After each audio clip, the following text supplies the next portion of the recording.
The son of the Brahmin, raised in the dappled sunlight of the riverbanks and the cooling shadows of the fig trees, a young man of exceptional promise came of age. This was the radiant son of a respected priest, a youth who moved with the grace of a young falcon. Beside him was his constant companion, the devoted son of another priest. Together they bathed in the sacred waters, performing the traditional ablutions and absorbing the spiritual heritage of their people. The young man was a master in training, deeply versed in the dialogues of the learned, skilled in the quiet disciplines of contemplation, and adept at vibrating the sacred syllable deep within his chest. He knew how to focus his entire soul on the breath, searching for the indestructible essence of the universe residing within his own being.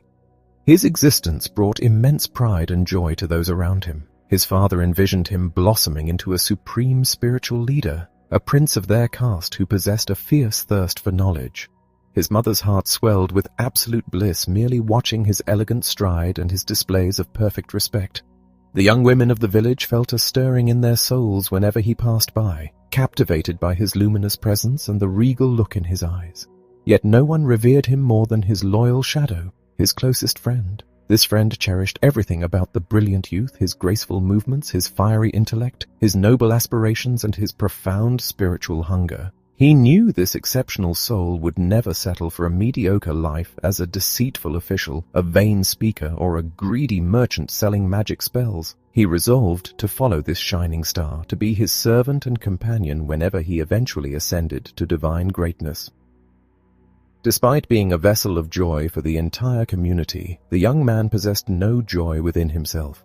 Wandering through the serene mango groves or purifying himself in the daily rituals, a persistent discontent began to fester in his spirit.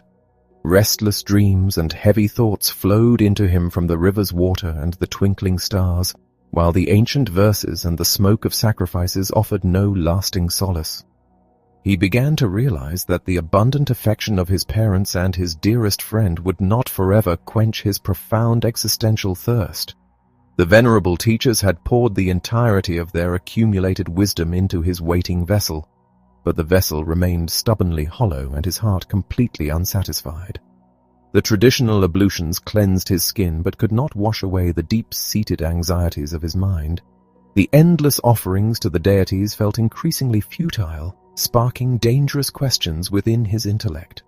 Did the gods truly shape the cosmos, or was it the singular, uncreated essence of the universe?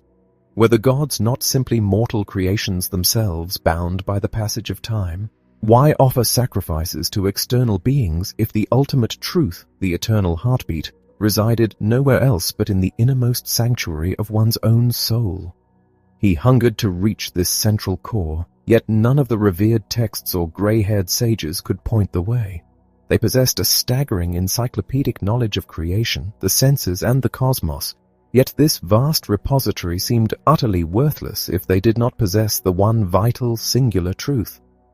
The Holy Scriptures contained magnificent passages describing the soul as the entire universe, hinting at a mystical union found in the depths of deep sleep. Marvelous wisdom had been collected like honey by generations of priests, but where were the living masters who had translated this intoxicating wisdom from the realm of sleep into breathing reality and everyday deeds? Even his deeply admired father, a man of immaculate purity and profound intellect, remained a thirsty, restless seeker. If this flawless elder had to continually cleanse himself of sins and obsessively search for peace in dusty scrolls and endless debates, how could the ultimate spring of life be found in their traditional ways? The young man realized that everything they did was merely a perpetual detour, a way of getting lost. Every elder he encountered, no matter how revered, had failed to completely reach the heavenly world and quench the eternal thirst. One day, after another session of profound meditation with his friend where they sent their souls like arrows toward the ultimate target, their destinies shifted. A small group of wandering ascetics passed through their settlement. These were gaunt, sun-scorched men with bloody shoulders, stripped of worldly comforts, radiating an aura of fierce, destructive devotion and absolute, merciless self-denial. They were hostile strangers to the ordinary world, resembling lean jackals wandering through human society. Witnessing their absolute renunciation, the young man made an instantaneous, unshakable decision. He informed his friend that by the next dawn he would abandon their comfortable life to join these withered wanderers. His friend's face drained of color, turning pale as a dry banana skin, realizing instantly that the fateful moment of departure had arrived, and with it, the terrifying beginning of his own chosen path of loyalty. Seeking the necessary blessing, the young man entered his father's chamber as the evening deepened. He stood silently behind the elder until acknowledged, then respectfully declared his longing to leave the household and become a wandering ascetic. A suffocating silence stretched across the room, lasting so long that the stars shifted their relative positions outside the small window. The father and son remained perfectly still, trapped in the heavy quiet. Finally the father, his heart heavy with sudden indignation, strictly forbade the request and commanded his son never to speak of such a thing again. The elder angrily retreated to his bed, leaving the youth standing motionless, arms folded in quiet defiance. Sleep completely evaded the angry father. Hour after hour he rose and peered through the small window of the chamber, only to find his son standing exactly as he had left him, illuminated first by the darkness and then by the pale light of the rising moon. Anger slowly mutated into an agonizing dread and profound sadness. As the final hour of night approached before the break of dawn, the father returned to face the unyielding, tall stranger that his son had become. He challenged the youth, asking if he planned to stand and wait until he fell asleep or died, to which the son calmly affirmed his absolute resolve. As the first rays of daybreak broke into the room, illuminating the slight, involuntary trembling in the youth's stiff knees, the father realized the profound truth. His son was physically present, but his spirit no longer dwelt in the home. He had already left him. Defeated by this absolute resolve, the father placed a reluctant hand on the boy's shoulder. He instructed his son to go into the forest, with the caveat that should he find true bliss, he must return to teach it, and should he find only disappointment, he must return to resume their traditional sacrifices to the gods together. With a final command to bid farewell to his mother, the elder walked outside to perform the morning ablutions. The young man, his limbs stiff from the night-long vigil, bowed respectfully and completed his final duties in the home.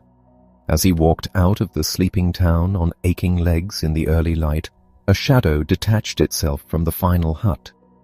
His faithful friend had been crouching there ready to join the pilgrimage into the unknown with the Samanas. By the evening of that fateful day, the two young men caught up with the gaunt, wandering ascetics and humbly offered their complete obedience, which was immediately accepted. Relinquishing his former life entirely, the young man gifted his fine garments to a destitute Brahman he encountered on the street, adopting instead the austere uniform of a simple loincloth and an unstitched, earth-colored cloak. He embraced extreme deprivation, consuming only a single uncooked meal each day, and embarked on grueling fasts lasting 15 and then 28 days. His physical form withered rapidly. Flesh melted from his cheeks and thighs, his eyes grew enlarged and burned with feverish dreams, while neglected nails curled from his parched fingers and a coarse, dry beard masked his jaw.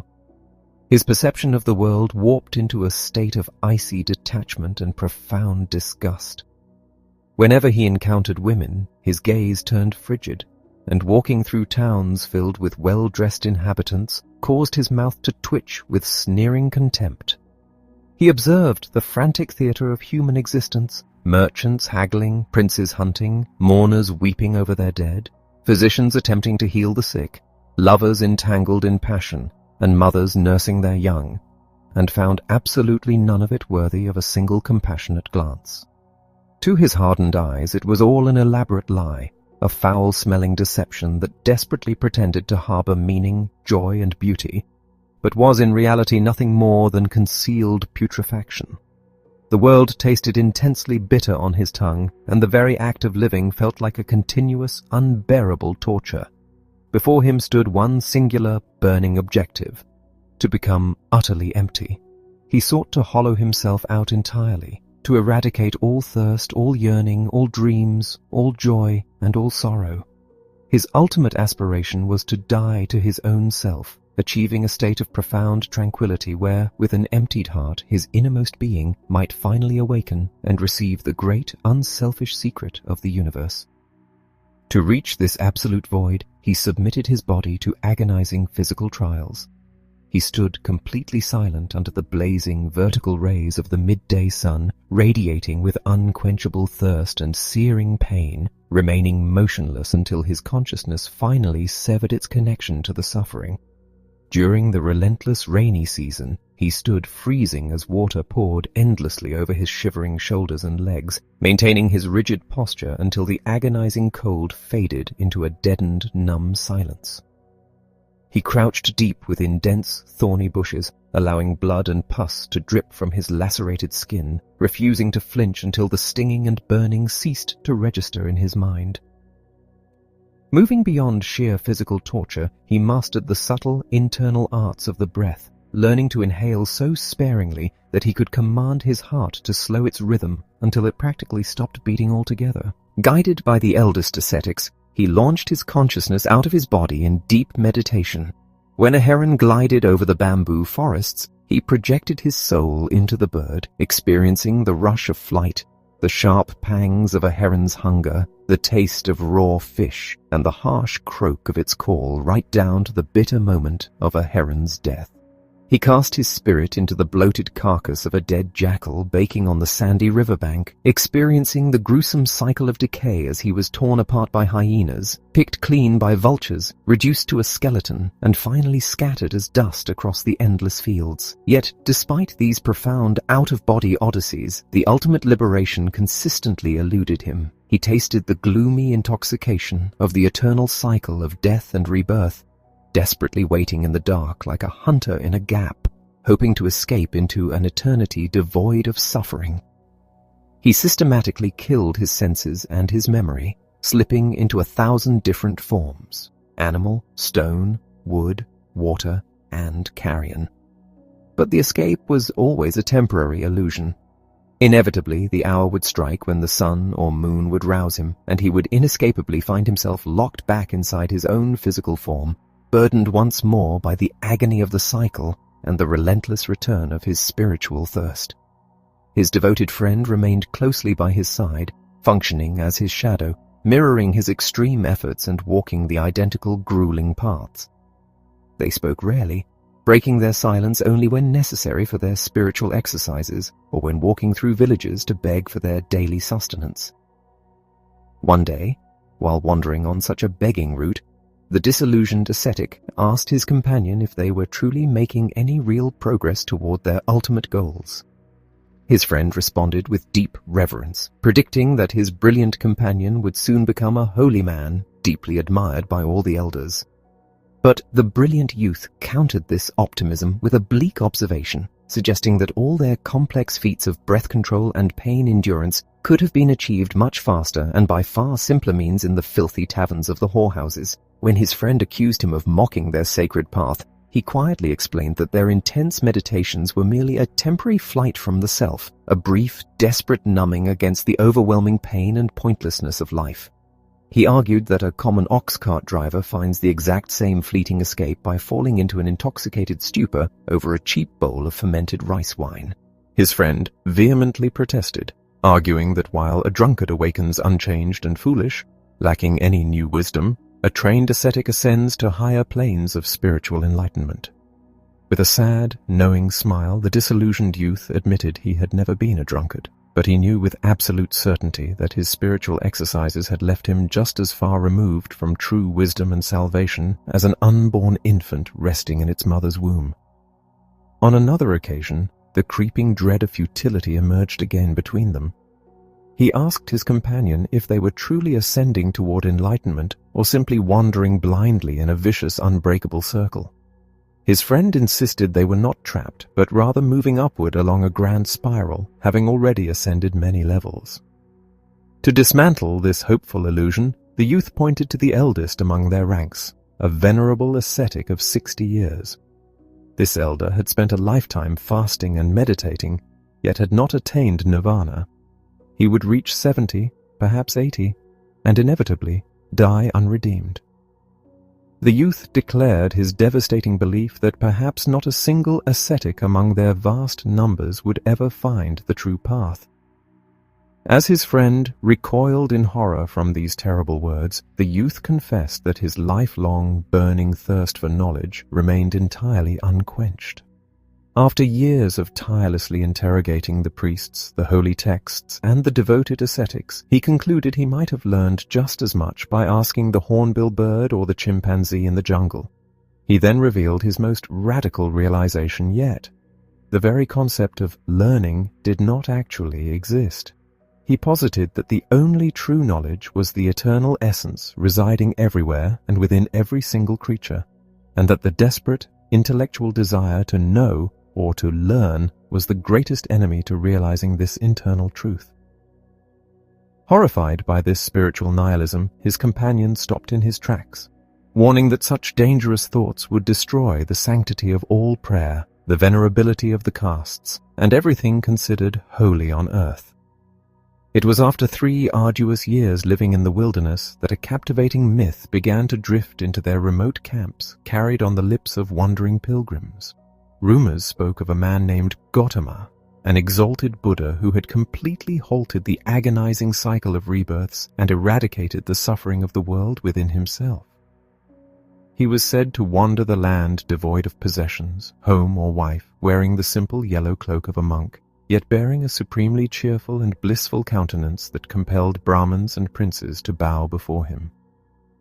The legend permeated the towns and forests like the intoxicating scent of a miraculous cure sweeping through a plague-ridden country. Believers claimed he possessed absolute enlightenment, remembered all his past incarnations, and had performed miracles and spoken to the deities. Detractors dismissed him as a vain, lazy seducer who scorned traditional sacrifices and lived in soft luxury. Yet the myth of the Buddha sounded unimaginably sweet to a world drowning in sickness and sorrow. Young men everywhere, including the 2 ascetic friends, felt an intense longing upon hearing the name of this perfected being. While the eldest ascetic in their camp fiercely dismissed the Buddha as a failed penitent who had shamefully succumbed to worldly pleasures, the faithful companion's heart ached with an overwhelming desire to hear the perfected man's teachings firsthand. He eagerly asked his brilliant friend if they should make the journey. The brilliant youth, hiding a touch of melancholy and mockery in his voice, noted his surprise that his loyal friend would finally wish to abandon the ascetic path he had seemingly embraced for a lifetime. Though he reiterated his profound distrust of all teachings and words brought by masters, he agreed to make the journey, noting with dry amusement that the Buddha had already bestowed upon them his finest fruit, the perfect excuse to finally sever their ties to the stagnant life of the ascetics. That very same day, the youth respectfully approached the eldest ascetic to formally announce their departure. Enraged by the sudden defection, the old man erupted into loud, crude swear words. As his companion cowered in acute embarrassment, the youth whispered into his friend's ear that he would now demonstrate what he had truly learned during his punishing time in the forest. Stepping closely in front of the furious elder, he focused his entire soul, locking onto the old man's gaze with terrifying, concentrated intensity. In mere moments, he stripped the elder of his power, paralyzed his will, and rendered him entirely mute. Caught completely under the youth's hypnotic spell, the old man's arms hung lifelessly, his mind utterly subjugated to the younger man's silent commands. Forcing the elder's body to obey, the youth made the old man bow several times in submission, perform gestures of blessing, and stammer out a holy wish for their safe journey.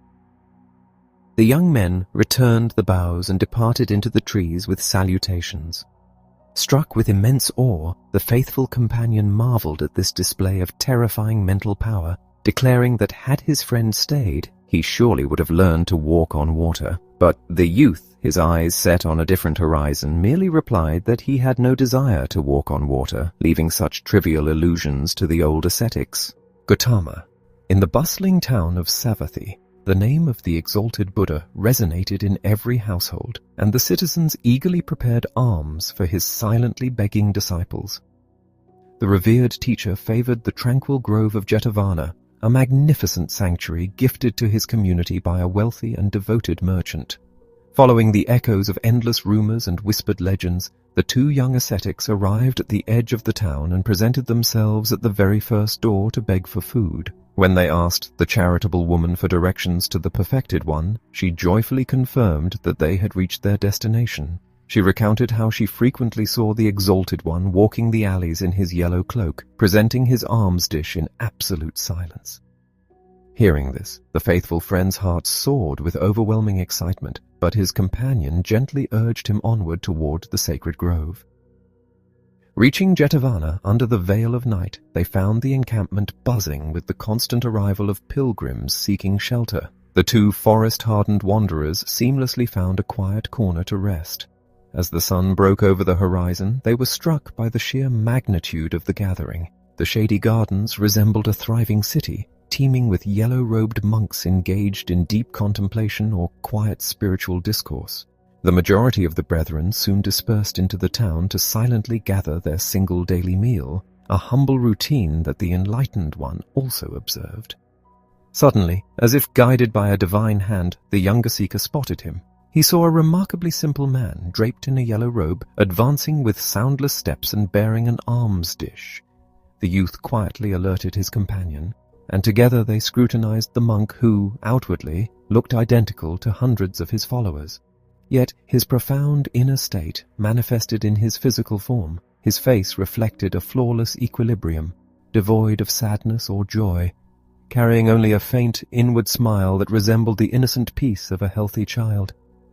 Every minute aspect of his physical presence, from his lowered gaze to the quiet dangling of his hand, radiated an unwithering calm and an untouchable peace. He was a being utterly devoid of searching, imitation, or desire. The brilliant youth felt an unprecedented surge of veneration and love for this man, recognizing that the Buddha was entirely truthful down to the smallest joint of his fingers. Paradoxically, however, he felt absolutely no curiosity regarding the man's actual doctrines, harboring a deep conviction that second-hand teachings could offer him nothing entirely new. When evening descended and the oppressive heat of the day lifted, the vast congregation gathered to hear the Buddha speak. His voice flowed with perfect clarity and calmness, illuminating the inescapable suffering of life and outlining the methodical eightfold path to absolute salvation. He utilized patient repetition and lucid examples, his serene voice hovering above the mesmerized crowd like a radiant starry sky. Upon the conclusion of the sermon, many inspired pilgrims stepped forward to seek refuge in the teachings, formally entering the monastic community. Among them was the timid, faithful companion of the youth who publicly devoted himself to the Exalted One's path. Turning to his lifelong friend, the newly accepted monk eagerly pleaded with him to join the order and pursue salvation together. Waking from a deep philosophical reverie, the youth looked upon his lifelong shadow and noted that for the very first time, his friend had made an independent choice drawn from his own soul. Devoid of mockery, he placed a comforting hand on his friend's shoulder and offered his sincere wish that this newly chosen path would indeed lead him to ultimate salvation. Realizing the finality of this separation, the new monk began to weep bitterly. The youth gently reminded him that to walk the Buddha's path required the absolute renunciation of all worldly ties, including their profound childhood friendship. The new monk desperately interrogated his friend, unable to fathom what flaw could possibly be found in such majestic teachings. The youth simply replied that he found no fault in them whatsoever. In the early light of the following morning, the new novices were gathered to don their yellow robes and receive their preliminary instructions. After a final emotional embrace, the two friends parted ways. Wandering thoughtfully through the grove, the solitary youth unexpectedly crossed paths with the Exalted One himself. Summoning his courage, he respectfully asked the Buddha for a moment of his time, and the perfected man silently nodded his consent. The young seeker began by expressing his profound admiration for the breathtaking intellectual architecture of the Buddha's doctrine. He praised the way the teachings mapped the entire universe as a flawless, unbreakable chain of cause and effect, completely eradicating the need for chance or the interference of arbitrary gods. It was an irrefutable, crystal-clear vision of universal unity. However, the youth boldly pointed out a fatal contradiction. Within this very doctrine of absolute determinism, The concept of spiritual salvation functioned as a tiny, illogical gap. By introducing the possibility of overcoming the world, the entire uniform law of eternal cause and effect shattered and became void. The Buddha listened with supreme, unmoved equanimity. In a polite yet firm voice, the perfected one praised the young man's analytical depth but warned him against losing himself in the treacherous thickets of intellectual opinions and endless disputes over words. Opinions, the Buddha noted, could be beautiful or foolish, but they were ultimately empty. The ultimate goal of the teachings was never to philosophically explain the universe to curious minds, but purely and simply to provide a practical vehicle for salvation from suffering. The youth hastily clarified that he had not initiated the dialogue merely to argue over semantics. He declared that he harbored not a single doubt that the Buddha had achieved the highest possible spiritual goal. He then articulated his most profound realization. Gautama had attained salvation from death not through any external doctrines, but through his own agonizing search, his own meditation, and his own direct, unmediated enlightenment. Therefore, the great, unutterable mystery of what happened in the hour of enlightenment could never be effectively communicated or transferred to another living soul through mere words or teachings. While the doctrine masterfully guided people toward righteous living, it lacked the ineffable secret of the ultimate experience. For this reason, the youth resolved to continue his solitary journey, determined to abandon all teachers and reach his goal by himself or perish in the attempt. With his eyes resting quietly on the ground and his inscrutable face bearing a faint smile, the Buddha slowly wished the young man success on his arduous quest. He then asked if the youth believed that the vast multitude of devoted monks would be better off abandoning the teachings to return to the world of sensory desires. The youth passionately denied this, stating it was not his place to judge the lives of others.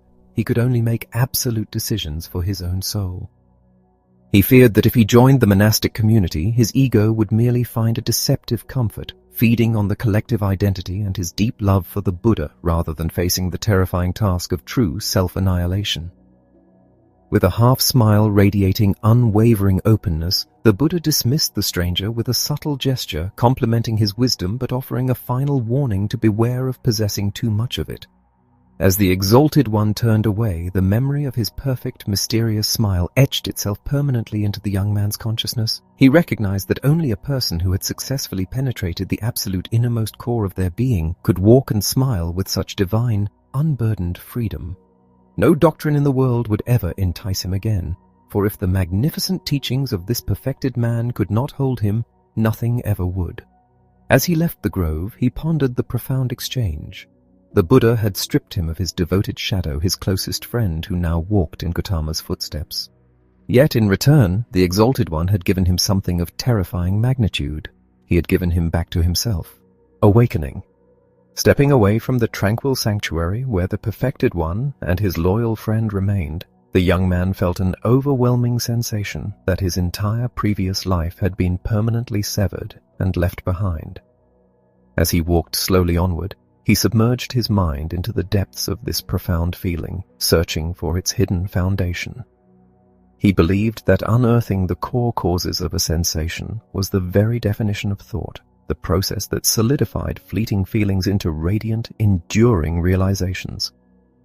Reflecting on his existence, he recognized that the era of his youth had vanished, and he had solidified into a man. A defining aspect of his character had withered and detached from him like the discarded skin of a snake, the deep-seated desire to seek out masters and absorb their doctrines.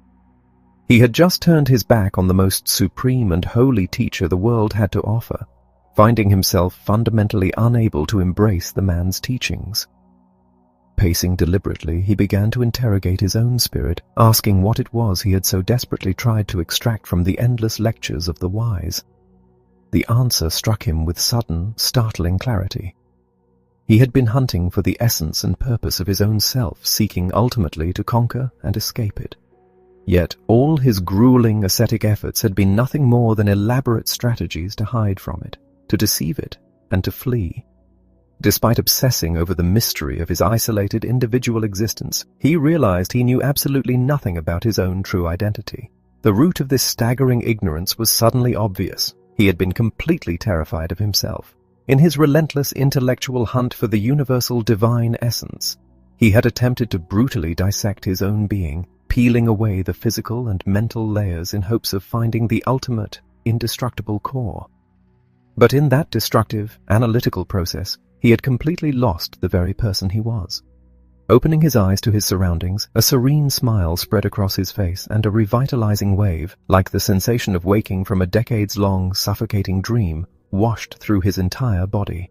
Taking a deep, life-affirming breath, he resolved that he would never let his true self slip away from him again. He would no longer launch his spiritual inquiries from abstract concepts or focus on the endless suffering of the world. He would cease the merciless slaughter and dissection of his own identity. The ancient texts and the harsh disciplines of the ascetics were stripped of their authority. Moving forward, he would become his own ultimate pupil, dedicating himself entirely to unraveling the profound, living mystery of his own individual existence. With this internal paradigm completely shattered and rebuilt, he looked at his surroundings as though his eyes had just been forged. The world was suddenly vibrant, astonishingly beautiful, and dripping with an enchanting mystery. The sky was a brilliant blue, the forests a deep green, and he stood right in the center of it all as a newly awakened being. For years, he had treated the kaleidoscope of nature as a deceptive illusion, a worthless veil that a serious thinker must pierce and destroy to find the hidden truth beyond. Now, his liberated vision rested comfortably on the surface of reality. Blue was simply blue, and the river was just a river. If the divine resided within him, its purpose was precisely to manifest as the colored sky, the green forest, and his own physical form. The ultimate meaning was not lurking invisibly behind the physical world. It breathed vibrantly within every single object. He scolded himself for his previous arrogance and blindness.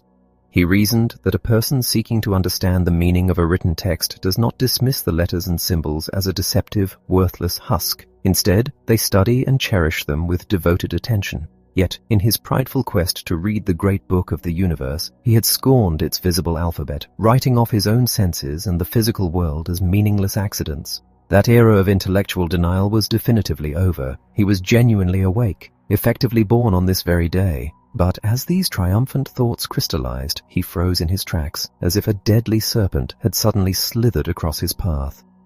A chilling realization gripped his newborn consciousness.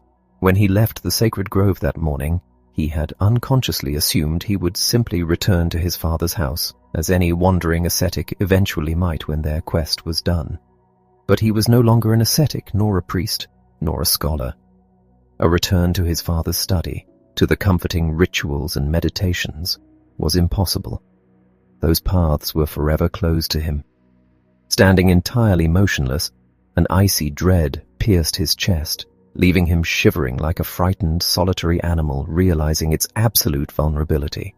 For years, as a homeless wanderer, he had felt no such terror because he had always been anchored to his identity as a high-caste intellectual and an ascetic.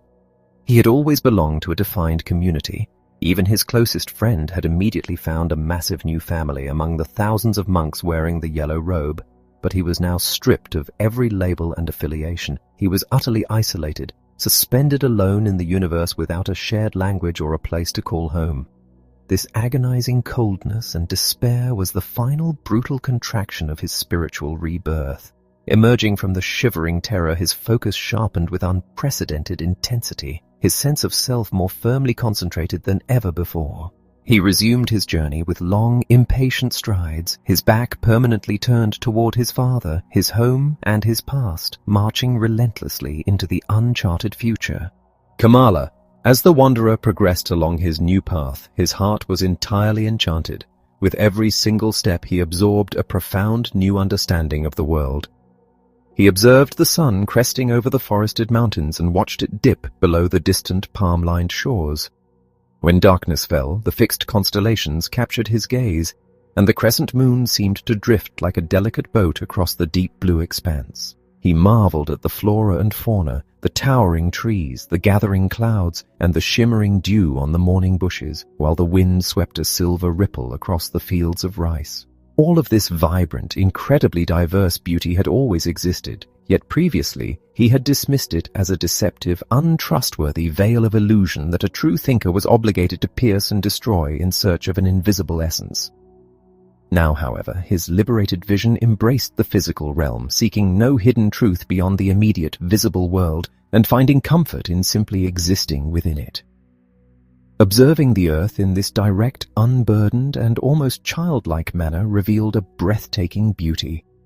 The moon, the rivers, the goats, and the delicate butterflies all appeared intensely beautiful to his newly awakened, trusting eyes. The physical sensations of life suddenly struck him with intense clarity. The sun's heat, the cooling shade of the woods, and the distinct flavors of pumpkins and bananas were entirely new experiences. Time seemed to accelerate, with days and nights passing as swiftly as a treasure-laden ship sailing across the sea. He witnessed the raw, unfiltered energy of nature, apes howling in the high canopy, sheep driven by mating instincts, and a predatory pike violently hunting smaller fish in a reed-filled lake, sending ripples of pure strength and savage passion through the water. This untamed reality had always surrounded him, yet he had never truly been a part of it until this very moment of awakening. Now the shifting light and the celestial bodies flowed directly through his open heart. As he journeyed, he reflected on the profound teachings he had recently encountered, the divine presence of the Buddha, and the poignant parting from his lifelong companion. He recalled his own audacious words to the Exalted One, marveling that he had articulated truths he was only just beginning to truly comprehend.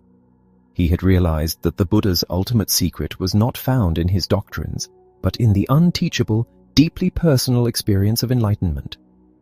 This direct experience of the self was exactly what the wanderer now sought to achieve.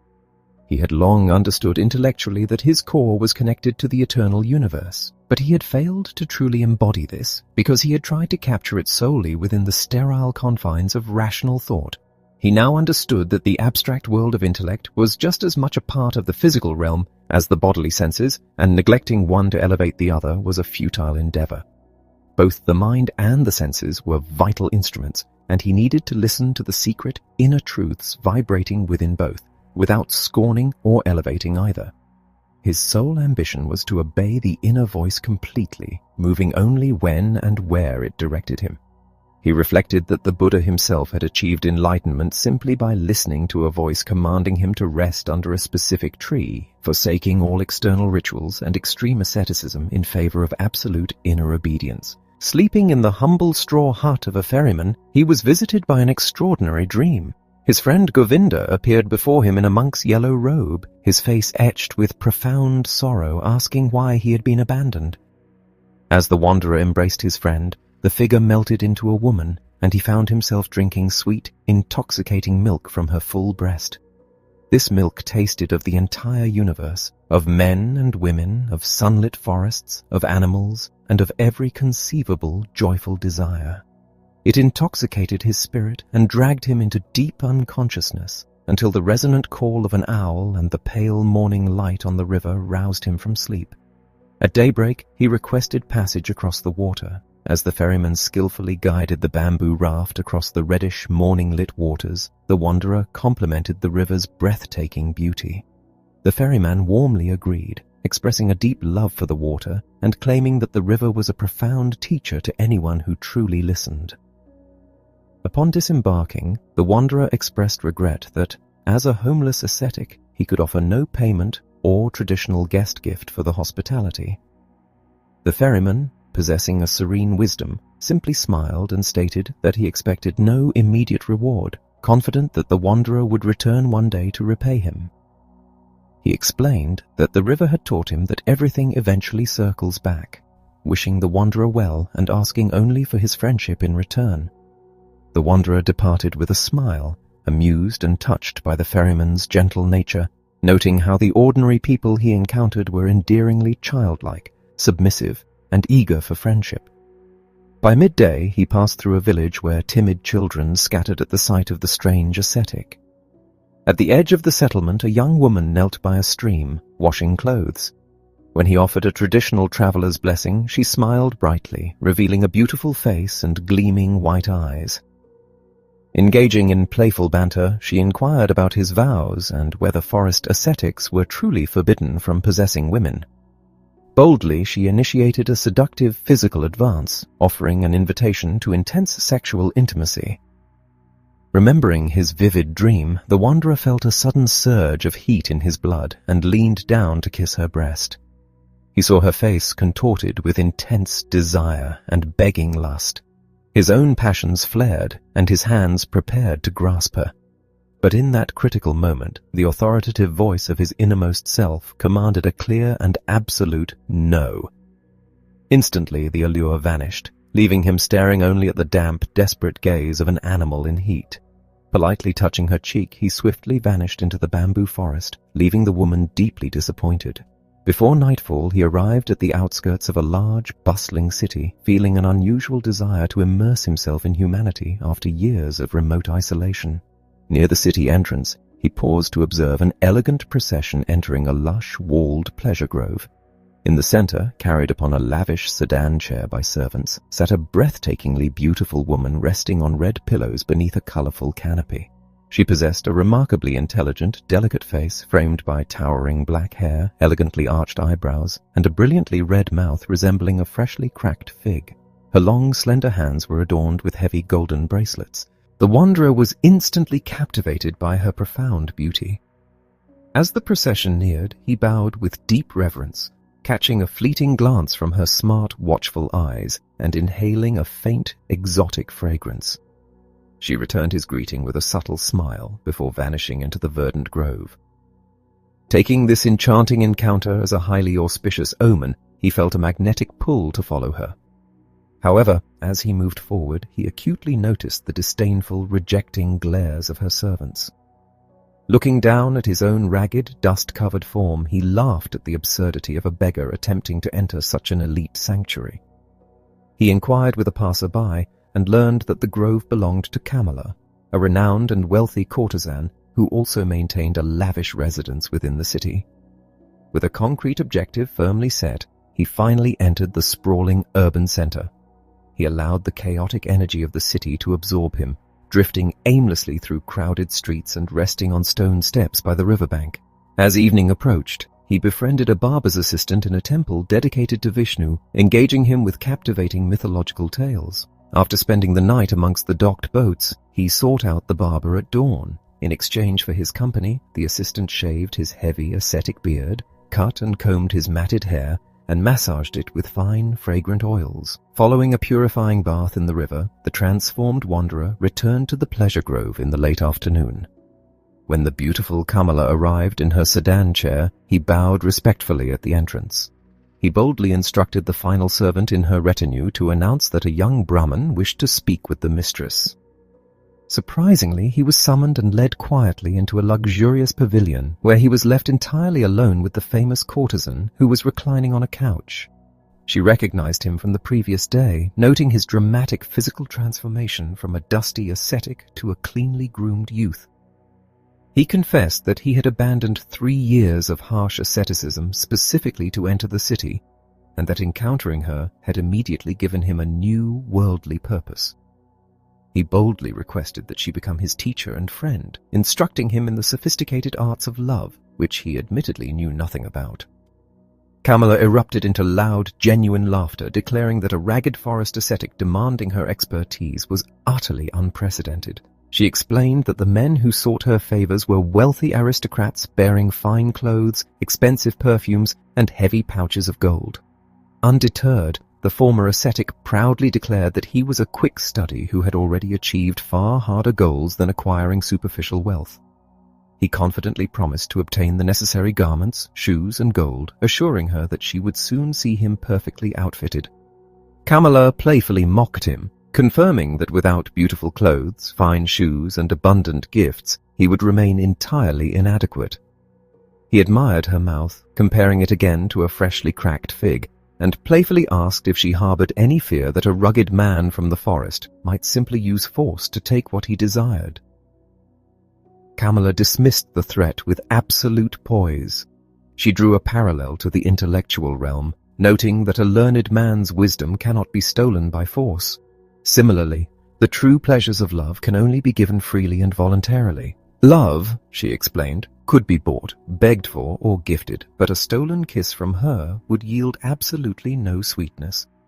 The wanderer gracefully conceded her point, promising to return only when he met her exacting standards, and politely asked for advice on how a destitute man might quickly acquire such wealth. When she asked what practical skills he possessed, he replied that he could think, wait, and fast. Seeing her lack of impression, he added that he could also compose poetry, offering a verse in exchange for a single kiss. He recited a beautifully crafted poem praising her beauty above all divine offerings. Delighted by his artistic skill, Kamala drew him near and delivered a kiss of staggering, multifaceted complexity. The wanderer was left breathless and deeply astonished by the vast, sophisticated curriculum of physical intimacy she had just revealed to him in a single moment. While praising his poetry, she warned him that reciting verses would not easily generate the substantial wealth required to be her lover. He listed his other esoteric skills, sacrificial songs, magic spells, and scripture, but she interrupted, highly intrigued by his rare ability to read and write. Suddenly, a servant urgently whispered that a wealthy client had arrived. Kamala commanded the wanderer to vanish immediately, but not before ordering her maids to gift him a set of fine white upper garments.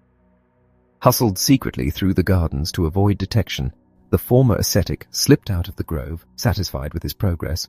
Returning to the city, he stood at a traveller's inn and silently begged for food, receiving a rice cake.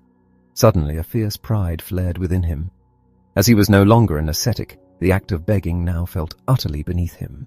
He tossed the food to a stray dog, choosing to endure his hunger. He reflected that navigating this worldly life of acquiring clothes and money seemed incredibly simple and trivial compared to the agonizing spiritual trials he had endured in the wilderness.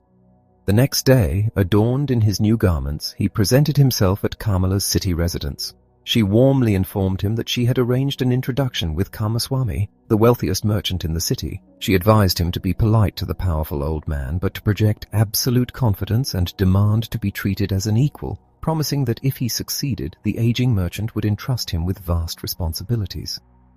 As they parted, she playfully inquired if his rapid success was due to magic spells. He replied that his ability to think, wait, and fast was his true power. When Kamala challenged that he would be nothing without her assistance, he countered with a profound truth.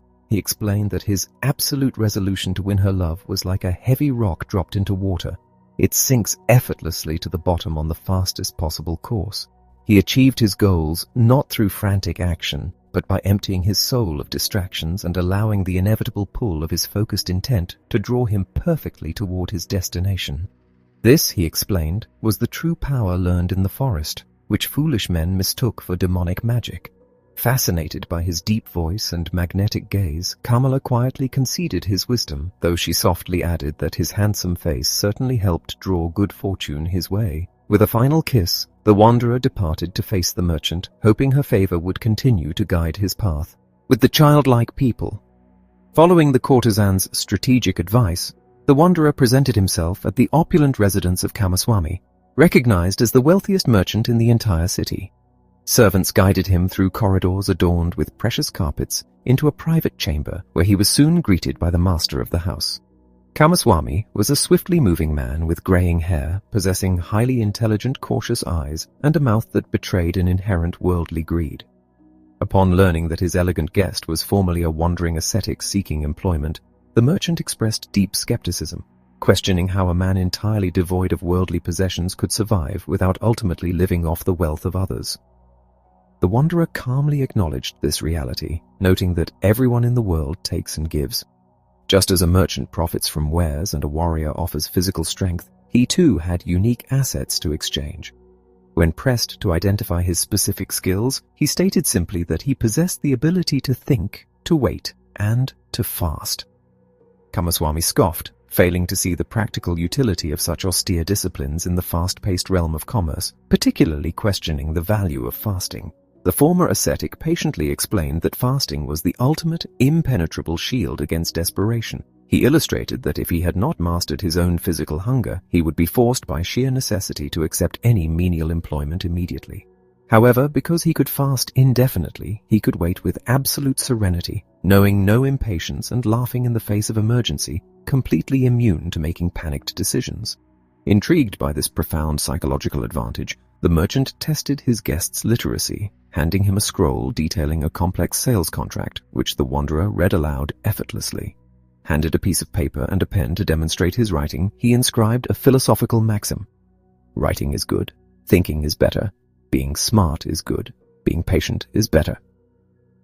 Deeply impressed by his intellect, Kamaswami immediately invited him to reside in his grand house as his guest. From that day forward, the wanderer was enveloped in the luxurious comforts of the wealthy elite. Servants prepared daily baths for him, and he was provided with fine garments and quality shoes. Though presented with abundant, exquisitely prepared feasts twice a day, he maintained a fraction of his former discipline, eating only a single meal while refusing meat and wine. Kamaswami eagerly tutored him in the intricate mechanics of trade, showing him the vast storerooms, the diverse merchandise, and the complex ledgers. He absorbed this new knowledge quietly, treating the entire enterprise of commerce as a fascinating, elaborate game. He dedicated himself to learning its rules meticulously, yet the actual contents of the business never truly touched his heart or disrupted his inner peace. Remembering Kamala's explicit instructions, he steadfastly refused to act as a subservient employee, forcing the powerful merchant to treat him as an equal. His true devotion and passion, however, were reserved entirely for the beautiful Kamala. Every day, adorned in fine clothes and bearing expensive gifts, he visited her to be educated in the profound and sophisticated arts of physical intimacy. She patiently guided him away from the blind, insatiable lust of a novice, teaching him that true pleasure required a perfect mindful equilibrium of giving and taking. She revealed that every touch, every look, and every subtle gesture across the body harbored secret joys that could only be unleashed through deep awareness. Most importantly, she imparted the philosophy that lovers must never separate without mutual admiration, ensuring that neither partner felt defeated, abused, or bored by the encounter. Within these enchanting hours, spent as her student, lover, and friend, he found the true worth and purpose of his worldly existence, far surpassing the trivialities of the merchant's business. Meanwhile, his role in Kamaswami's enterprise rapidly expanded to drafting crucial contracts and advising on important financial affairs. The merchant astutely noted that while his partner lacked any genuine passion for the trade, he possessed a mysterious, unshakable calmness that continually attracted success. Business affairs never ruled over his spirit, he never feared failure, and was never visibly upset by a financial loss. Seeking to instill a fiercer sense of personal investment, a friend advised Kamaswami to make his partner personally liable for a third of all profits and losses. Yet this strategy failed entirely. When profits rolled in, he accepted them with serene equanimity, and when ventures failed, he merely laughed it off as a bad roll of the dice. This unshakable detachment was perfectly illustrated when he traveled to a distant village to purchase a massive rice harvest. Upon arrival, he discovered another merchant had already bought the crop. Instead of rushing back to the city in a furious panic to salvage his time, he remained in the village for several days. He treated the local farmers to drinks, gave copper coins to their children, and joyfully participated in a local wedding celebration before returning highly satisfied with his journey. Kamaswami furiously reprimanded him for wasting precious time and company money on a failed expedition.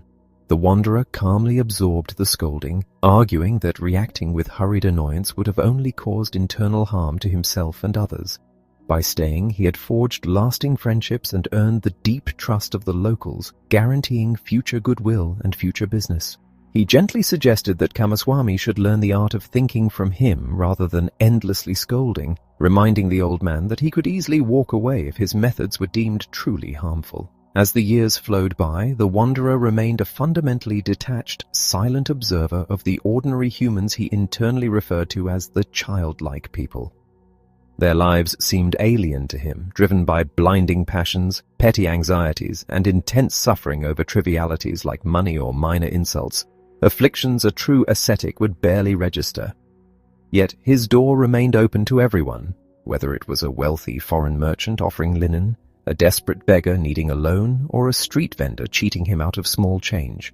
He listened to their endless woes, offered calm advice, and observed their frantic existences with the same detached curiosity he once reserved for studying the divine. Kamaswami's endless anxieties about lost shipments and unpaid debts thoroughly bored him. He would agree just enough to be polite before effortlessly turning his attention to the next person who required his presence.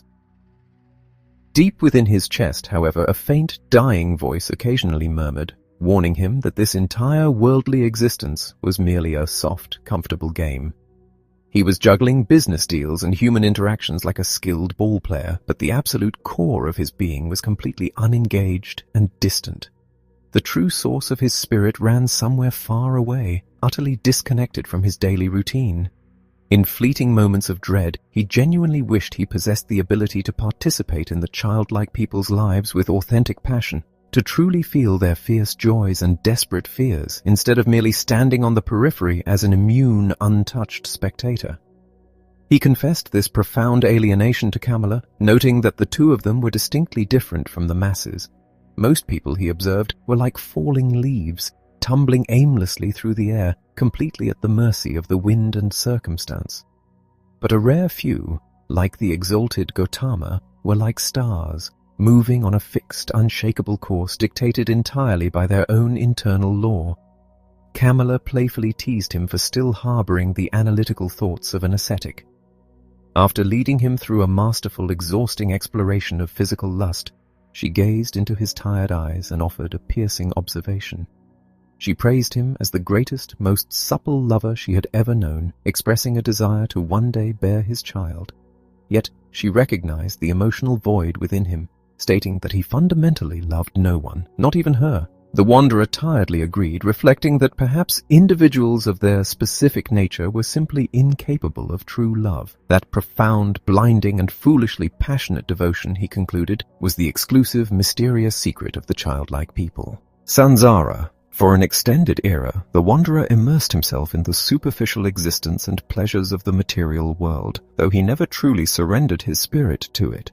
His bodily senses, which he had deliberately starved and deadened during his blistering years as a forest ascetic, had violently reawakened. He indulged deeply in wealth, tasted the intoxicating sting of lust, and wielded the heavy influence of worldly power. Yet deep within the hidden sanctuary of his heart, he remained a wandering ascetic, a truth that the astute courtesan had accurately perceived. His existence was still fundamentally steered by the cold, disciplined arts of thinking, waiting, and fasting. The ordinary, childlike people of the city remained as profoundly alien to him as he was to them. However, as the years slipped away seamlessly in a haze of comfort, he barely noticed their passing.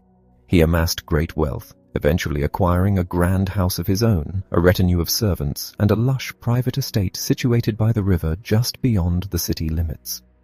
The common folk gravitated toward him, constantly seeking his financial aid and wise counsel, yet he allowed no one to penetrate his inner emotional sanctum, save for his beloved Kamala. The supreme, radiant clarity of consciousness he had achieved in the zenith of his youth, that triumphant period following his departure from the Buddha and his separation from his closest friend, gradually dissolved into a fading memory. That magnificent, tense expectation of standing entirely alone without masters, that fluid readiness to obey the divine, guiding voice murmuring within his own chest, became increasingly transient. The sacred internal spring that once roared so closely within him now only whispered from an infinite, quiet distance. It was true that the profound lessons he had absorbed from the ascetics, from the perfected Buddha, and from his learned Brahman father lingered stubbornly within his soul for many years. He maintained elements of a moderate lifestyle, cherished the intellectual joy of deep contemplation, and safeguarded the secret knowledge of his eternal, indestructible essence that transcended mere flesh and conscious thought. But piece by piece, these sacred fragments were submerged and choked by gathering dust. Much like a heavy potter's wheel that continues to spin long after the artisan has stepped away, only to inevitably lose its momentum and grind to a halt, the ascetic disciplines within his soul slowly lost their vigor and approached a dead standstill, slowly, stealthily, like invasive humidity creeping into a dying tree trunk to rot it from the inside out. The sluggish complacency of the material world infiltrated his spirit, rendering it impossibly heavy, intensely tired, and lulling it into a deep spiritual slumber. Conversely, His physical senses had become wildly vibrant, absorbing a vast array of worldly experiences.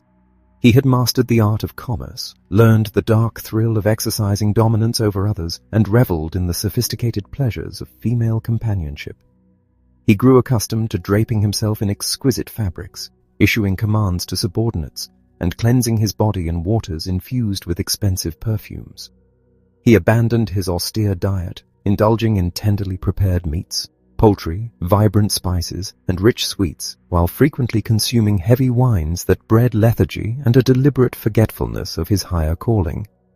He learned to gamble with dice and chessboards, to lose himself in the mesmerizing sway of dancing girls, to recline lazily in a sedan chair carried by others, and to slumber upon outrageously soft beds. Despite this total immersion in luxury, he persistently viewed himself as fundamentally different from and vastly superior to the people around him. He observed the daily theatre of society with a lingering, mocking disdain, harboring the exact same quiet contempt a pure ascetic feels toward those trapped in worldly illusions.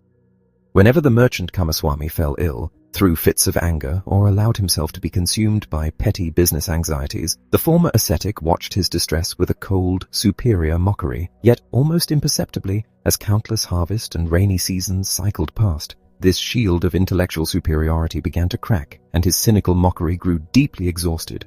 Drowning in his ever-expanding riches, he unconsciously began to adopt the very behaviors of the childlike people he so despised, absorbing their naive foolishness and their crippling, irrational fears. A bitter paradox took root. The more he resembled these ordinary people, the more intensely he envied them. He coveted the one vital element he entirely lacked, the profound importance they managed to attach to their fleeting lives, the blazing passion behind their joys and terrors, and the fearful yet unimaginably sweet happiness they found in being perpetually in love. These people were constantly intoxicated with love, whether for themselves, their romantic partners, their children, social prestige, wealth, or their endless, trivial plans. But this vitalizing, childlike joy remained completely inaccessible to him. He only managed to adopt their most unpleasant and despicable traits. He began to suffer from morning exhaustion after nights of debauchery, lingering in bed feeling completely drained of intellectual vitality. He found himself snapping with irritable impatience when Kamaswami complained about commerce, and he began to laugh with a harsh, overly loud desperation whenever he lost at the gaming tables. While his face retained traces of a superior intellect, it rarely smiled, gradually accumulating the universal, ugly markers of the wealthy, deep grooves of chronic discontent, sickliness, foul humor, lethargy, and a chilling absence of love. The paralyzing disease of the affluent soul had firmly seized him. A dense, suffocating veil of tiredness descended over him, growing murkier and heavier with every passing month and year. Just as a beautiful new garment eventually fades, accumulating permanent stains, deep wrinkles, and threadbare seams that expose its underlying ruin, his worldly life had deteriorated into a stained, exhausted facade, concealing a festering core of profound disappointment and self-disgust.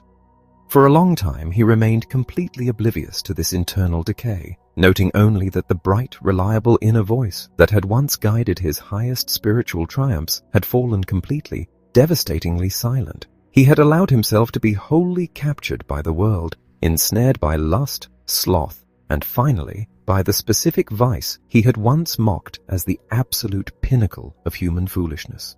Sheer greed. Property and wealth were no longer trivial games to him. They had mutated into crushing shackles and an unbearable burden. This terrifying descent into base dependency was accelerated through the treacherous avenue of the dice game. The moment he severed his internal connection to the ascetic path, he began gambling for money and precious jewels, an activity he had previously indulged in casually, with a detached smile, merely to mimic the customs of the childlike people. Now he played with a violently escalating rage and an uncontrollable passion. He evolved into a deeply feared gambler, aggressively pushing stakes to such audacious heights that few dared to challenge him. He played not for the wealth itself, but out of a profound agony in his heart. Squandering wretched fortunes provided him with a perverse, angry joy, serving as the only remaining method to furiously demonstrate his absolute, mocking disdain for the false god of the merchants. He relentlessly threw away tens of thousands in a single roll, ruthlessly hating and mocking himself in the process, winning and losing estates and jewels in an endless, agonizing cycle. What truly addicted him was the visceral, petrifying terror he experienced while the dice tumbled, the suffocating fear of losing catastrophic stakes. He chased this paralyzing fear, seeking to escalate it to ever higher thresholds, because in that raw, terrifying sensation alone he could still feel a distorted shadow of happiness, a desperate intoxication that briefly pierced his saturated, lukewarm, and utterly dull existence. Following every massive loss, a frantic mania for new wealth consumed him, driving him to pursue his trades with ruthless zeal and to mercilessly hound his debtors, solely to finance his self-destructive compulsion to squander. His former serenity completely vanished. He exploded in anger over financial losses, lost all patience with late payments, and entirely abandoned his previous kindness toward beggars and those seeking loans. He degenerated into a strict, petty tyrant, suffering the ultimate humiliation of actually dreaming about money in his sleep. Whenever he awoke from this ugly spell and caught sight of his rapidly aging, increasingly ugly reflection in the bedroom mirror, a wave of profound embarrassment and disgust would wash over him. To escape this horrifying self-awareness, he would flee back into the numbing oblivion of the gambling tables, drowning his senses in sex and heavy wine, and from there, cyclically returning to the frantic accumulation of possessions. He ran relentlessly inside this entirely pointless cycle, growing increasingly tired, old, and fundamentally ill. The breaking point arrived following a profound warning delivered through a dream. He had spent the evening hours with Kamala in her exquisite pleasure garden, sitting beneath the canopy of trees engaged in quiet conversation. Kamala's words were heavy with a concealed sadness and an overwhelming fatigue. She relentlessly questioned him about the exalted Gautama, desperate to hear descriptions of his clear eyes, his beautiful mouth, and the perfect peace of his stride. After listening to these descriptions with a heavy sigh, she confessed her intention to one day soon abandon her life, donate her garden to the monks, and seek refuge in the Buddha's teachings. Following this melancholy admission, she drew him into a feverish, almost violent episode of lovemaking. She bit him and wept, pulling him to her with a painful fervor, as if desperately trying to wring the final sweet drop of pleasure from a vain and fleeting existence. Never before had it been so terrifyingly clear to him just how intimately physical lust was bound to the spectre of death. Resting beside her afterward, he closely examined her beautiful face and recognized, with absolute clarity, a terrifying inscription etched beneath her eyes and at the corners of her mouth. It was a map of small lines and slight grooves screaming of autumn and the onset of old age, mirroring the grey hairs he had recently discovered among his own black ones. He read a profound tiredness in her features, the exhaustion of walking a long, aimless path that led to no happy destination, underscored by a hidden, agonizing terror of withering, aging, and ultimately having to die. He departed from her with a heavy sigh, his soul completely saturated with reluctance and a deeply concealed, suffocating anxiety. Seeking to drown this dread, he spent the rest of the night in his city residence, surrounded by dancing girls and endless wine. He postured with a false sense of superiority, heavily intoxicating himself until long after midnight. When he finally collapsed into bed, he was exhausted yet nervously wired, teetering on the edge of weeping and sheer desperation. Sleep evaded him as his heart swelled with an unbearable misery, accompanied by a physical and spiritual disgust that penetrated his flesh like the lukewarm, repulsive aftertaste of the wine, the sickeningly sweet music, and the cloying scent of the dancer's hair and breasts. Above all else, he was utterly repulsed by his own being, by his perfumed hair, his wine-soaked breath, and the flabby, listless texture of his own skin. Just as a glutton who has gorged himself violently yearns to vomit the poison back up, welcoming the agonizing pain for the promise of ultimate relief, he desperately wished for a massive, cataclysmic burst of disgust to forcefully eject these pathetic pleasures, his entire pointless life, and his very self from existence. Only when the morning light pierced the room and the city streets began to stir did he slip into a brief, shallow unconsciousness. Within this fleeting slumber, he experienced a vivid dream regarding a rare, beautiful singing bird that Kamala kept captive in a golden cage. He dreamed that this bird, which reliably greeted every morning with song, had gone completely mute. Approaching the cage to investigate, he found the tiny creature stiff and dead on the floor. He extracted the lifeless body, weighed it briefly in his hand, and callously tossed it out into the street. The moment the bird left his hand, a paralyzing shock and agonizing heartbreak seized him, as if by discarding the dead bird he had permanently thrown away every shred of value and goodness he possessed. Jolting awake from this nightmare, he was instantly enveloped by an impossibly deep, suffocating sadness. He realized with brutal clarity that the entire trajectory of his recent life had been utterly worthless and devoid of any real meaning. He had retained nothing alive, nothing delicious, and absolutely nothing worth preserving in his hands. He stood completely empty and desperately alone, resembling a ruined castaway stranded on a desolate shore. Consumed by a gloomy, oppressive state of mind, he traveled to his luxurious pleasure garden, locked the heavy gates, and slumped down beneath a mango tree. He felt the icy grip of death clutching his heart and an overwhelming horror blooming in his chest. He sat, paralyzed, intimately sensing that everything within him was dying, actively withering, and drawing to a permanent, miserable conclusion. Gathering his fragmented thoughts, he embarked on a mental pilgrimage through his entire existence, tracing his path back to his earliest childhood memories. He desperately searched for any moment when he had experienced authentic happiness or true, unadulterated bliss. He recalled a few fleeting instances, the proud surge in his boyish heart when he mastered holy recitations and won the praise of the elder priests, feeling destined for greatness among the gods. He remembered the intoxicating, upward-fleeing agony of his youth, when his relentless spiritual thirst drove him to wrestle with the concept of the universal Brahman, hearing the internal command to continually press forward. This same divine voice had echoed when he abandoned his home for the ascetics, when he walked away from their camp to seek the Buddha, and when he ultimately left the perfected one to face the terrifying unknown. But how many agonizing years had passed since he last heard that sacred inner voice? For an eternity he had scaled no spiritual heights, merely trudging along a dull, flat, and monotonous path devoid of any grand goal or elevating thirst, tragically content with small, lustful pleasures yet never genuinely satisfied. Without realizing the depth of his own tragedy, he had spent years desperately longing to become a standard, childlike man, yet his attempt to assimilate had resulted in a life far more miserable and spiritually impoverished than theirs, because their authentic goals and sincere worries could never truly become his own. The entire opulent world of the merchants and gamblers had been nothing more than an elaborate comedy, a hollow dance he observed from the outside. Only Kamala had held any real value for him, but he now questioned if even that remained true. Did they genuinely need one another, or were they merely trapped in an endless, meaningless game? He concluded with absolute certainty that it was no longer necessary to live for this illusion.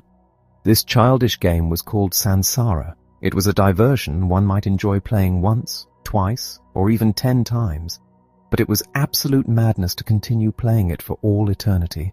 He knew instantly that the game had finally reached its end, and he could not bear to play it for another second.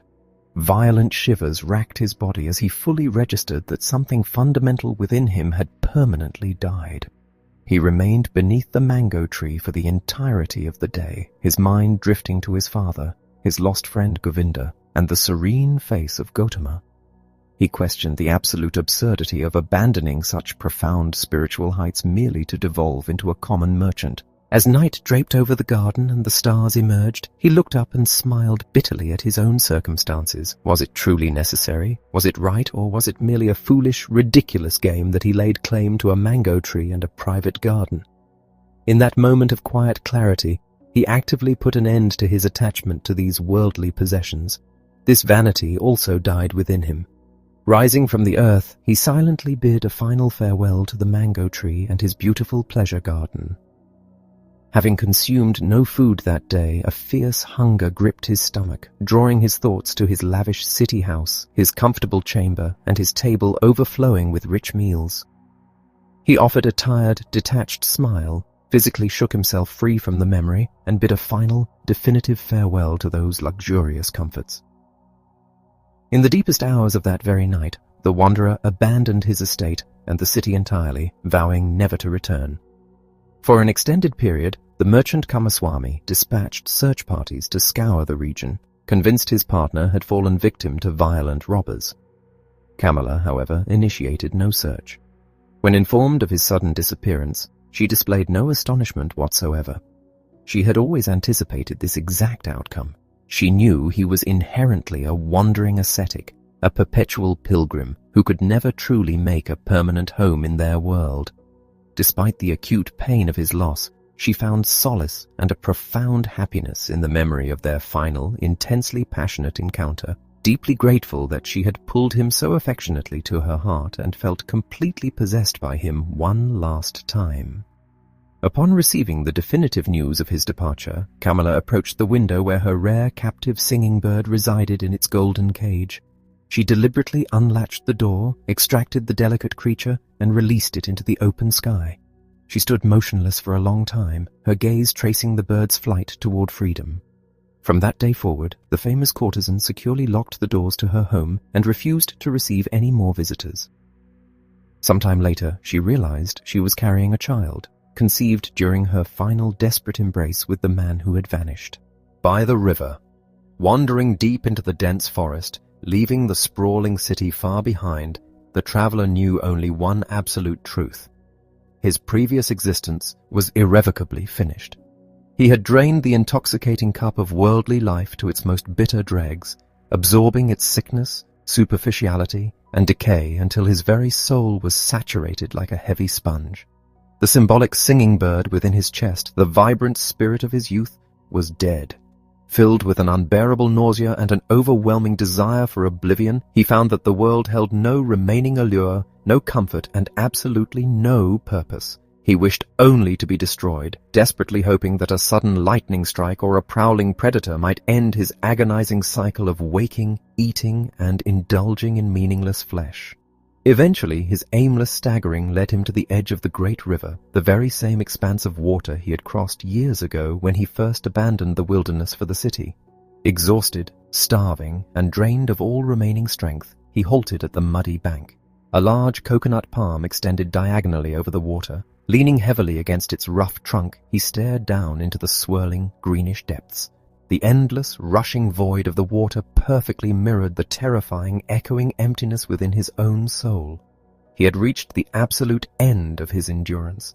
There was nothing left to do but to shatter the wretched, failed vessel of his life and toss it to the mockingly laughing gods. With a face contorted by intense self-loathing, he spit at his own reflection, resolved to let gravity pull him forward, offering his ruined body to the hidden predators of the deep.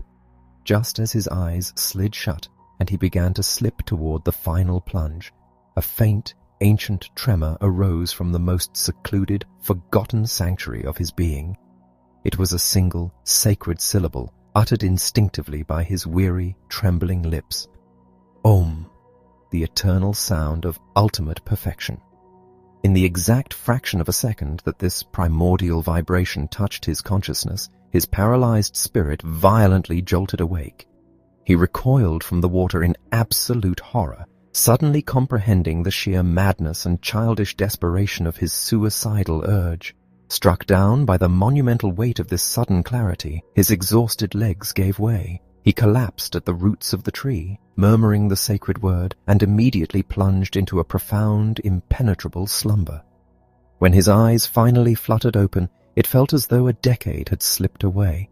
The surrounding forest, the gentle rustle of the leaves, and the bright canopy of the sky greeted him as if he were entirely newborn. The agonizing years of his worldly indulgence felt infinitely remote, veiled by a thick fog of utter insignificance. He realized that the old, despairing man who had tried to drown himself was truly dead. From that discarded husk, a new entity had emerged. This revitalized being felt exceptionally awake, deeply refreshed, and inexplicably joyful, as if the sacred syllable had cleansed his spirit entirely during his rest. Sitting up, he discovered a stranger keeping watch nearby, a monk draped in the yellow robe of the perfected one's followers, his head shaved in the austere ascetic tradition. As the monk opened his eyes, the newborn traveler instantly recognized the devoted, familiar face of Govinda, his childhood companion. However, Govinda merely saw a stranger dressed in the soiled, rumpled finery of a wealthy aristocrat. The monk gently scolded the traveller for sleeping in a dangerous wilderness known for serpents and predators, explaining that he had fallen behind his pilgrim brothers specifically to guard the vulnerable sleeper. The traveller expressed his profound gratitude for the kindness, and only when Govinda offered a formal blessing and prepared to leave did he reveal his true name. Shock washed over the faithful monk. Govinda's eyes widened in disbelief. He could not reconcile the fierce, ascetic prodigy of his youth with the perfumed, richly dressed gentleman sitting in the dirt before him. The traveller serenely acknowledged his confusing appearance, explaining that the realm of physical forms and worldly identities is fiercely transient. He wore the silk of the rich because he had lived in their luxurious world, and he wore his hair like a man of pleasure because he had indulged in those very acts. When Govinda questioned how a man with such obvious wealth could claim to be a homeless pilgrim, the traveller smiled softly.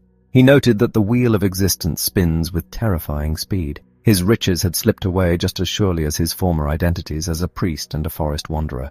He confessed he no longer knew what he was or what he would become tomorrow. Govinda, still harbouring deep doubts about this bizarre transformation, offered a respectful bow and departed into the trees.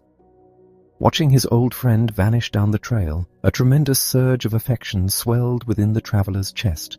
He realized that the miraculous healing of his deep sleep had fully restored his capacity to love. Previously, his ultimate spiritual sickness had been a cold, impenetrable detachment that prevented him from loving anyone or anything, reducing all human interaction to a cynical game.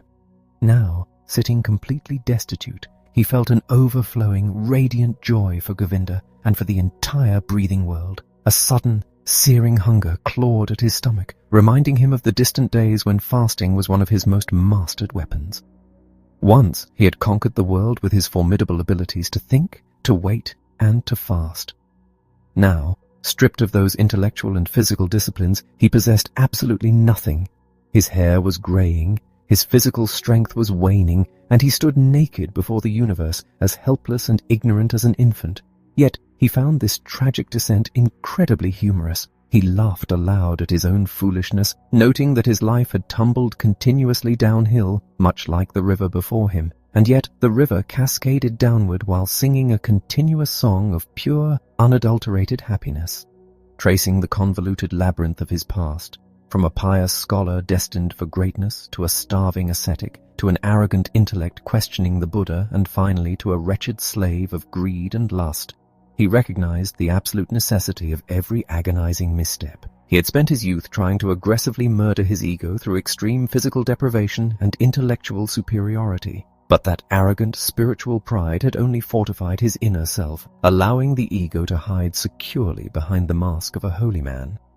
To truly destroy that stubborn intellectual arrogance, he had been forced to plunge into the mindless filth of ordinary existence, to be thoroughly humiliated by worldly vices, and to reach the absolute, suicidal precipice of despair. The arrogant priest within him had to die in the gutter of samsara so that this pure, unburdened, childlike spirit could be born on the riverbank. Gazing affectionately at the rushing green water, he felt a profound magnetic pull toward its current.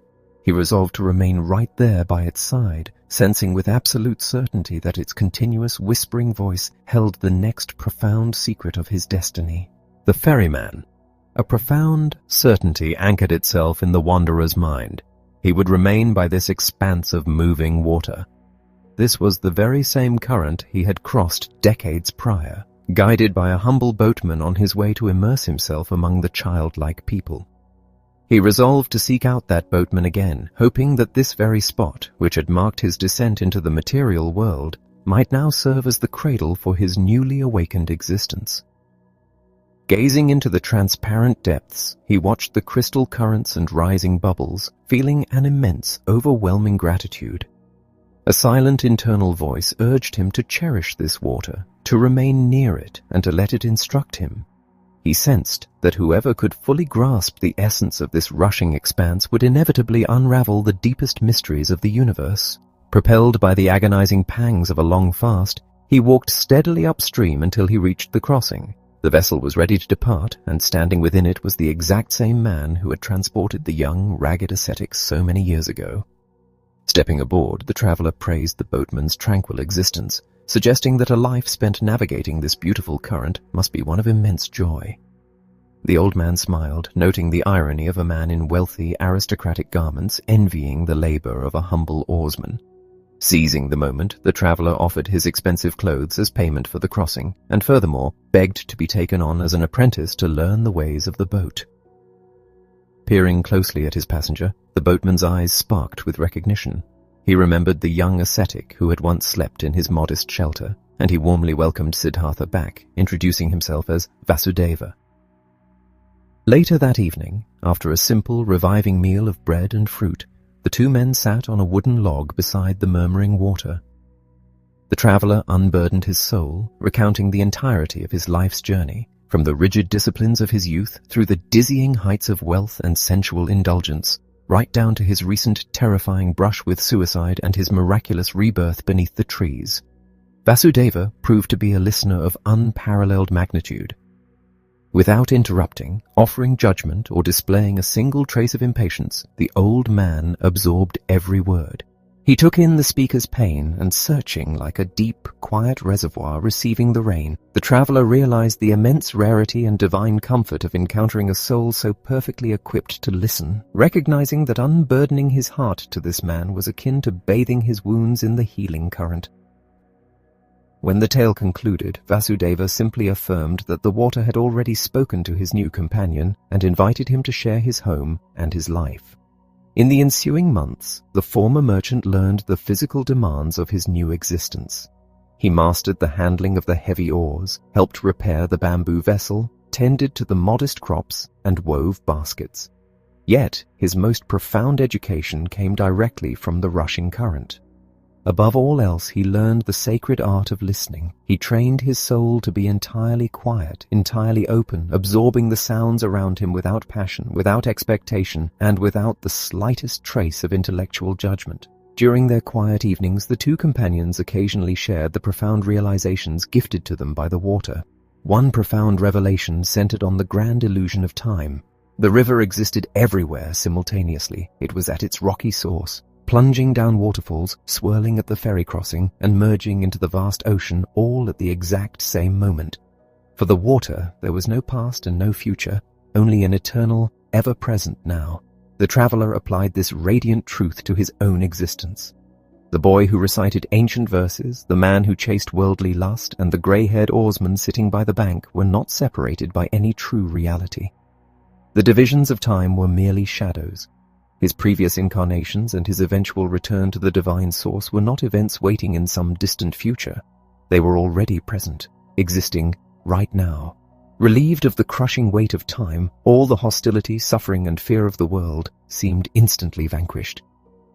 As the rainy seasons swelled the banks, the current roared with intensified power, and the companions discerned its countless overlapping voices. Within the rushing sound were the cries of triumphant warriors, the wailing of women in childbirth, the howling of beasts, and the sighs of the dying. Every conceivable sound of creation was woven into the current song.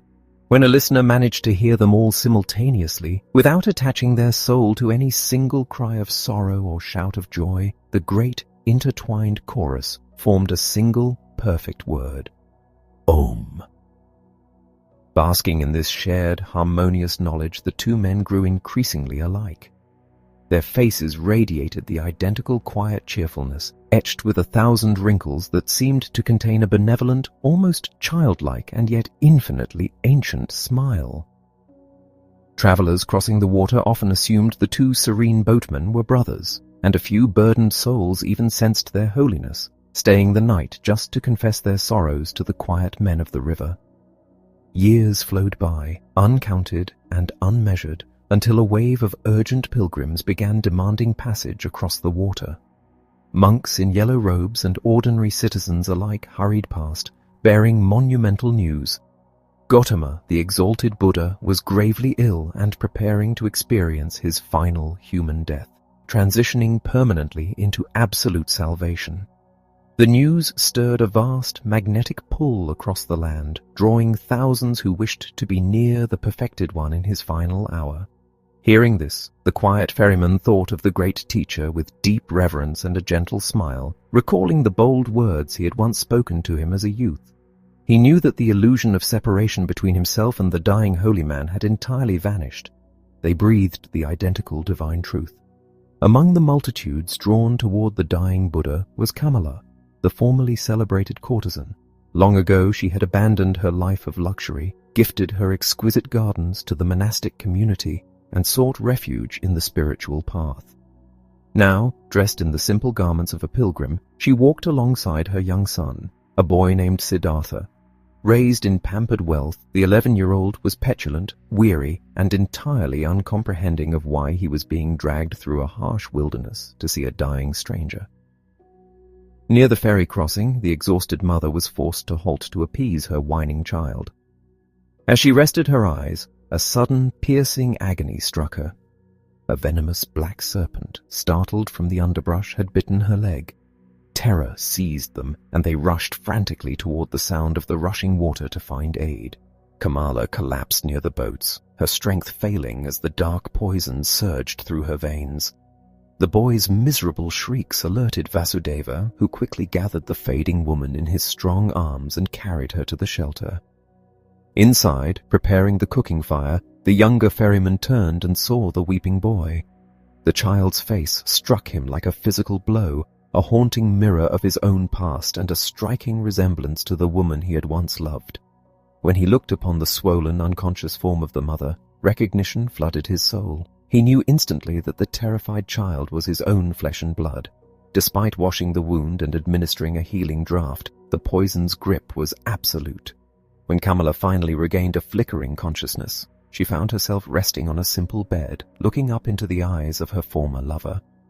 Through the numbing haze of approaching death, she recognized him, though his hair was now grey and his garments coarse. She whispered her amazement, noting that while he had aged, his eyes shone with the exact same untroubled radiance she had seen when he first stepped into her grove as a young wild ascetic. Seeking comfort, she pointed to the weeping boy, confirming what the ferryman's heart already knew. Siddhartha sat beside her, gently soothing the frightened child with an ancient melodic chant from his own distant boyhood until the boy finally succumbed to exhausted sleep. He then focused entirely on Kamala, his soul merging completely with her fading pulse and her quiet agony.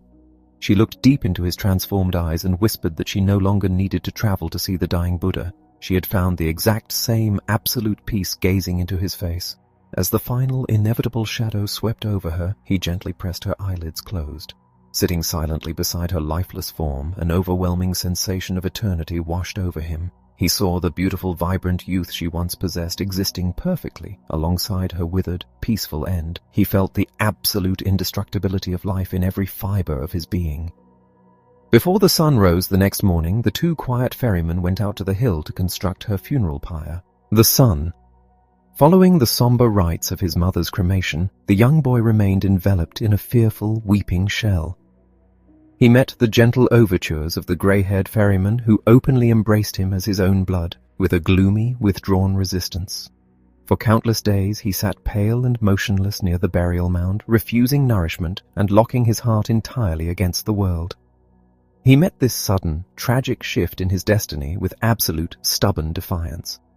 His father, harboring a vast reservoir of empathy, granted the child total leniency, choosing to honor the boy's profound mourning.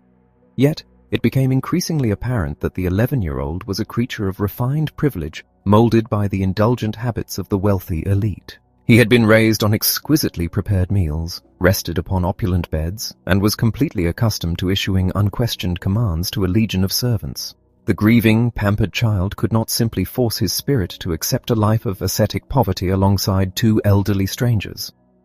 Rather than imposing discipline, the father chose a path of absolute submission. He quietly absorbed the child's chores, consistently reserving the finest portions of their meager meals for the boy, clinging to the desperate hope that an unwavering, friendly patience would eventually conquer the young heart. While he had once considered himself abundantly wealthy upon discovering his heir, the passage of time revealed a harsh reality. The boy brought not tranquility, but relentless anxiety and profound sorrow. The youth displayed a hardened, disobedient spirit. He refused to contribute to the daily labor, openly disrespected the venerable elders, and casually pilfered fruit from their modest orchard. To accommodate his son's presence, the division of labor at the river shifted. The elder ferryman assumed the entirety of the water crossings, while the father tended to the hut and the fields, desperate to remain near the child.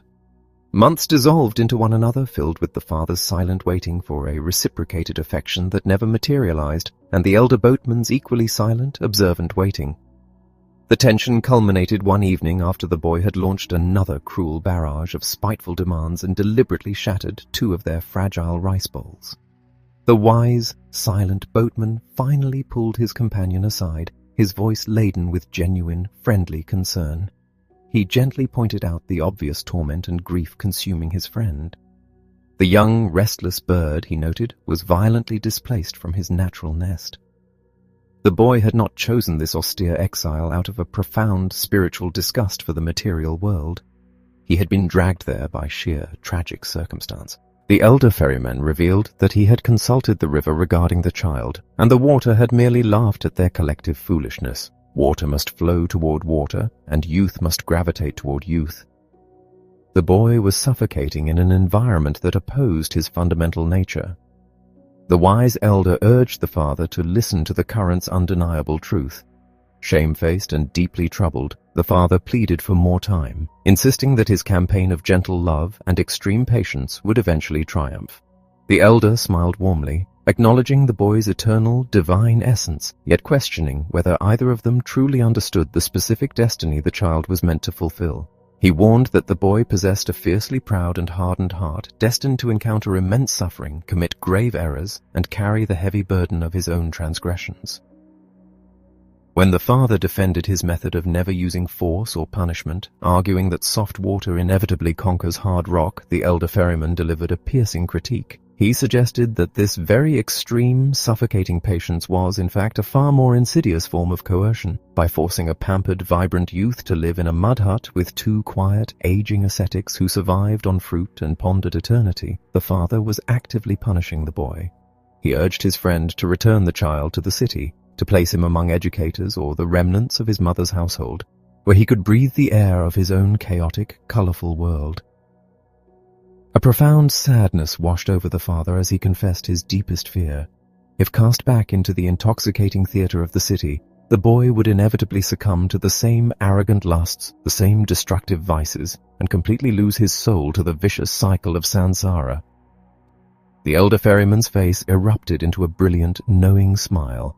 He gently mocked the absurdity of believing that one man's past mistakes could serve as an impenetrable shield for another. He challenged his companion to remember his own youthful rebellion. Had the intense religious devotion of his Brahmin father, the profound warnings of his scholarly teachers, or his own fierce asceticism spared him from diving headfirst into the muck of worldly existence? Every single human soul must independently bear the weight of its own guilt, drink its own bitter draught, and forge its own perilous path. No amount of desperate, protective love could absorb even the smallest fraction of the boy's destined suffering. Though the profound truth of these words resonated perfectly with his own deep knowledge, the father found himself completely paralyzed by his overwhelming affection. His intellect surrendered to his absolute, terrifying tenderness and the paralyzing dread of losing the boy. He had never in his long existence surrendered his entire being to another human soul. He recalled a piercing observation the beautiful courtesan had made in the prime of their youth, accusing him of an innate inability to truly love. At the time, he had viewed this detachment as the exalted mark of a superior intellect, separating him from the emotional chaos of the ordinary masses. But now, in the twilight of his life, he had finally succumbed to this most powerful, irrational human passion. He was completely enslaved by a blind, suffering devotion. He understood perfectly that this desperate love was the very essence of samsara, a dark, turbulent emotional current. Yet he simultaneously recognized it as an essential, unavoidable phase of his own spiritual completion. Meanwhile, the boy perceived his father's gentle indulgence not as love, but as an infuriating, cowardly manipulation. To the fiercely proud youth, this old man possessed nothing worthy of admiration or fear. He was merely a soft, devout, unbearably tedious captor.